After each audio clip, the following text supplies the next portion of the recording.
Bonjour tout le monde. Avez-vous déjà reçu des messages suite à laquelle ou auquel il y a eu une explosion d'émotions en vous?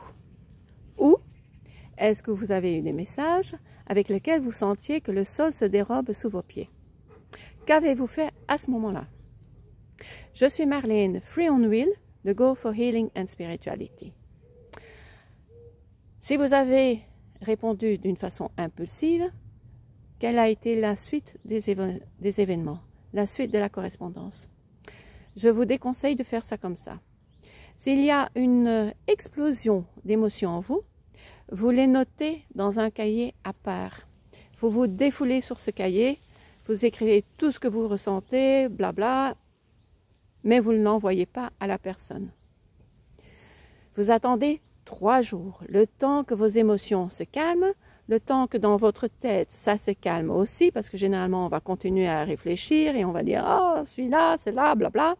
Non, vous attendez que vous soyez calme. Ensuite seulement, vous allez répondre à la personne. Vous y tenir au fait. Vous vous tenez au fait.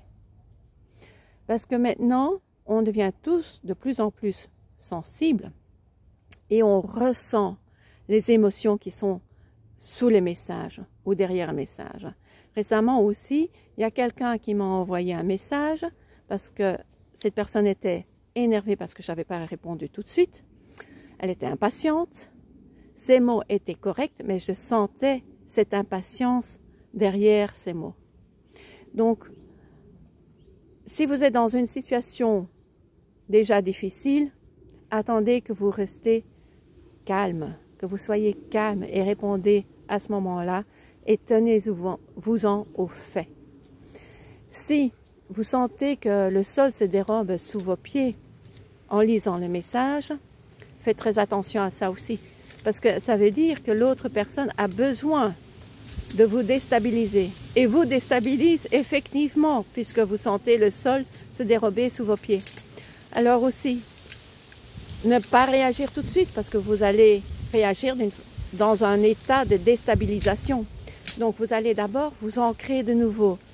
Allez vous promener, faites un exercice de respiration, faites un pain, vous travaillez avec vos 2 mains. Donc faire quelque chose avec vos mains, c'est bien. Marcher pieds nus sur l'herbe, c'est bien. Ça va vous ancrer. Ensuite seulement, vous allez répondre. Donc, jamais répondre d'une façon impulsive. Surtout si vous êtes dans des correspondances avec des difficiles, disons-le comme ça. Ça va mettre de l'huile sur du feu, ça va être à votre désavantage. Donc, attendre. Attendre 3 jours. Et alors, vous saurez exactement comment réagir, comment répondre et ça se passera beaucoup mieux. Voilà, c'est tout ce que j'ai à dire pour aujourd'hui. Si vous aimez cette vidéo, placez un pouce, partagez-la, abonnez-vous à ma chaîne et je vous dis à très bientôt. Au revoir.